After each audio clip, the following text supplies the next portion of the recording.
अस्सलाम वालेकुम मेरे दोस्तों, हमारा यूट्यूब चैनल देख रहे हैं आप अदनान से।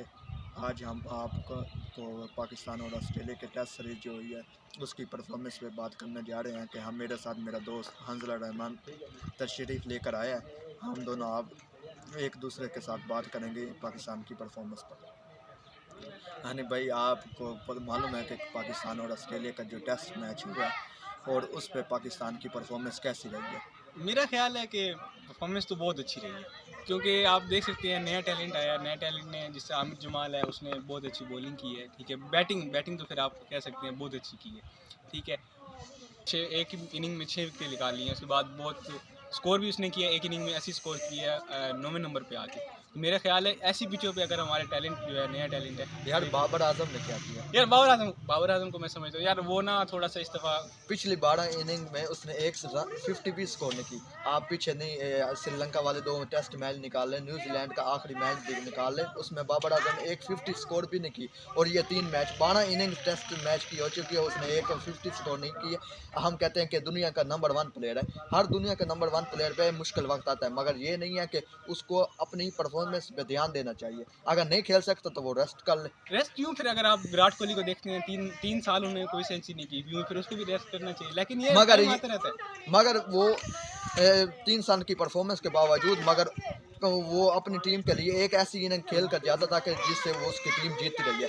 उसने 100 नहीं किया, मगर वो 50 हर मैच में करता था। इस पे अब मैं क्या कह सकता हूँ, परफॉर्मेंस से डाउन रही है उसकी, ये कह सकते हैं। लेकिन कोशिश उसने की है कि कुछ नया करने की ट्राई की है। दो इनिंग्स में एज हो गया है, और एक में मुझे नहीं लगता वो खुद एक में तो उन्होंने खुद एज दिया है ना।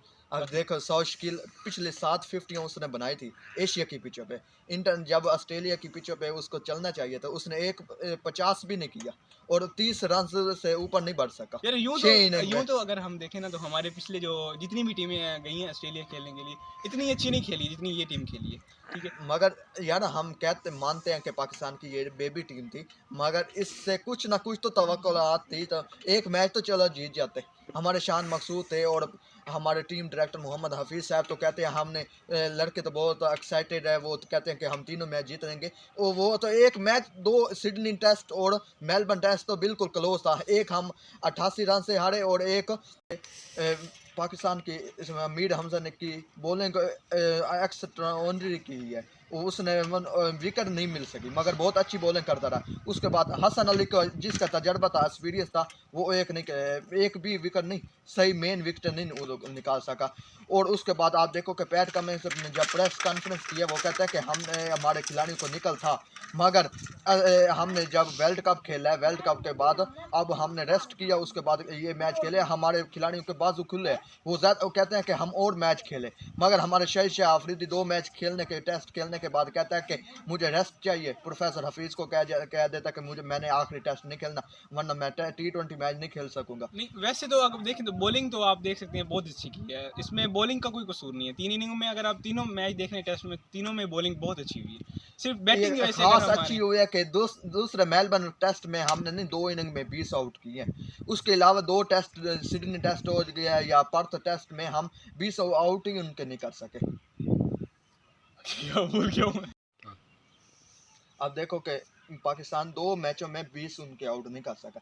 टेस्ट मैच हमेशा 20 आउट करने से भी पाकिस्तान जीत सकता है, वरना अगर जिस वक्त तक पाकिस्तान की बॉलिंग 20 आउट नहीं करेगी, किसी दूसरी टीम को मुश्किलात नहीं डाल सकती। ये आपकी बात ठीक है। अब 11 प्लेयर इकट्ठे खेलें तो ही, अगर हम टेस्ट कोई किसी भी टेस्ट इनिंग को उठा के देख लेना, जब तक 11 प्लेयर नहीं खेलते ना, अपने अपना जो नहीं करके देते, तब तक कोई भी टीम मैच नहीं जीत सकती। अब अगर आप एक बंदे पावर पे कर देंगे तो फिर बाकी पिछले रह जाएंगे। सब पे अगर यूं करना है तो फिर किसी की भी परफॉर्मेंस नहीं थी अच्छी। कोई एक चल गया, बाकी सारे कम ही हो। अगर देखो कि आपने कहा कि 11 प्लेयर, अगर अब्दुल्ला शफीक ने परफॉर्म नहीं करना या इमामुल हक ने परफॉर्म नहीं करना, सऊद रिजवान हो गया, आगा हो गया, अगर इन खिलाड़ियों ने परफॉर्म नहीं करना, फिर किसी और दूसरों को आने दे, उनको मौका दिया जाए डोमेस्टिक के परफॉर्मर। अब देखो कि अब्दुल्ला शफीक ने कितनी मिस फील्ड की है, डेविड वार्नर के कैच छोड़े हैं और कई उनके, मिचेल मार्श का नहीं, 20 रन पे उसने दूसरे टेस्ट जो मेलबर्न में हुआ 20 रन पे कैच छोड़ा है और वो 96 स्कोर बनाकर चला गया। हमें मौके मिले हैं। हम जिंदगी में पहली दफ़ा हुआ है कि ऑस्ट्रेलिया के 3 मैचों में पाकिस्तान को हर मैच में 2 से 3 मौके मिले हैं कि पाकिस्तान मैच जीत सकता था, मगर पाकिस्तान ने वो मौके अवेल नहीं किए। पाकिस्तान ने नहीं, वो मौक़ों को ज़ाया कर दिया। अब देख लें अगर अब देखो कि पाकिस्तान 2 मैचों में 20 उनके आउट नहीं कर सका। टेस्ट मैच हमेशा 20 आउट करने से भी पाकिस्तान जीत सकता है, वरना अगर जिस वक्त तक पाकिस्तान की बॉलिंग 20 आउट नहीं करेगी, किसी दूसरी टीम को मुश्किलात नहीं डाल सकती। ये आपकी बात ठीक है। अब 11 प्लेयर इकट्ठे खेलें तो ही, अगर हम टेस्ट कोई किसी भी टेस्ट इनिंग को उठा के देख लेना, जब तक 11 प्लेयर नहीं खेलते ना, अपना जो नहीं करके देते, तब तक कोई भी टीम मैच नहीं जीत सकती। अब अगर आप एक बंदे ओवर पे कर देंगे तो फिर बाकी पिछले रह जाएंगे।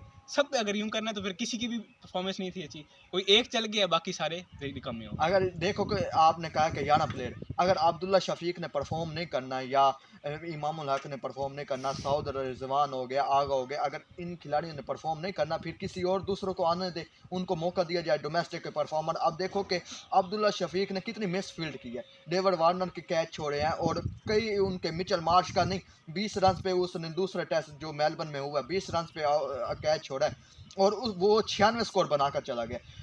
हमें मौके मिले हैं, हम जिंदगी में पहली दफ़ा हुआ है कि ऑस्ट्रेलिया के 3 मैचों में पाकिस्तान को हर मैच में 2 से 3 मौके मिले हैं कि पाकिस्तान मैच जीत सकता था, मगर पाकिस्तान ने वो मौके अवेल नहीं किए, पाकिस्तान ने नहीं वो मौक़ों को ज़ाया कर दिया। अब देख लें अगर पाकिस्तान ने वो मौके अवेल नहीं किए, पाकिस्तान ने नहीं वो मौक़ों को ज़ाया कर दिया। परफॉर्मेंस की बात करते हैं तो आप देख रहे डोमेस्टिक में, अगर हमारे प्लेयर, ये जो प्लेयर्स जो हम लेके गए ना, सारे डोमेस्टिक में खेल के गए। डोमेस्टिक में किसी ने सेंचुरी की है, किसी ने 50 की है, वो प्लेयर उठा के गए। अब आपने डोमेस्टिक की बात की है, डोमेस्टिक का परफॉर्मर खुरम मंजूर कहाँ है? वो उनको कितने मैच, उनको नहीं 2015-16 में खिलाया गया, उसके बाद पाकिस्तान ने क्रिकेट बोर्ड ने उसको साइडलाइन कर दिया। उसके बाद अमाद भट्ट ने 2 मैच उसको इमरान भट्ट को खिलाए गए, उन्होंने 3 मैचों में 15 कैचेस किए स्लिप पे। इतनी फील्डिंग अच्छी थी, बैटिंग में थोड़ा सा कमी थी, अगर उसके साथ काम करते पाकिस्तान का क्रिकेट बोर्ड, वो अच्छा प्लेयर बन सकता था ओपनर। उसकी कैचिंग थी, हमने कैचिंग की वजह से मैच को ज़ाया किया, तीनों मैच। और देखने में तो एक टर्निंग पॉइंट होता है, कैसे आप कह सकते हैं एक टर्निंग पॉइंट है, लेकिन परफॉर्मेंस भी होती है। अगर आपके पास परफॉर्मेंस नहीं है, सारा मैच जो है वो कैच पे भी नहीं जीत सकते आप लोग। आपकी 50% आप फील्डिंग के जरिए से मैच जीत सकते हैं। अगर फील्डिंग आपकी नाकिस होगी, आप 50% मैच से दूर हो जाएंगे। 50% में 25% बैटिंग है और 25% बॉलिंग है, और 50 फील्डिंग बॉलिंग बैटिंग को फील्डिंग को एज जाता है। अगर फील्डिंग अच्छी नहीं होगी तो मैच कैसे जीतेंगे? अब टेस्ट मैच है, हर टेस्ट में बॉलर की लाइन और लेंथ का पता चलता है। अगर एक बॉलर ने मेहनत करके बॉल की है, अगर उस बैट्समैन का उसने निकाला है, अगर स्लिप पे कैच छूट जाए, वो बॉलर का रिदम खराब होता है।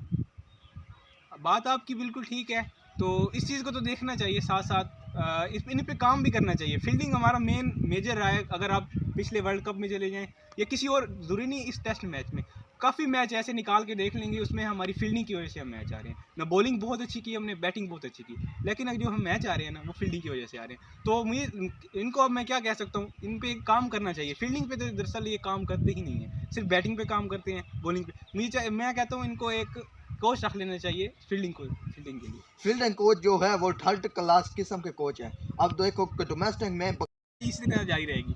ये फैसला आप पे छोड़ देते हैं कि पाकिस्तान टीम को और पाकिस्तान बोर्ड को क्या करना चाहिए। शुक्रिया।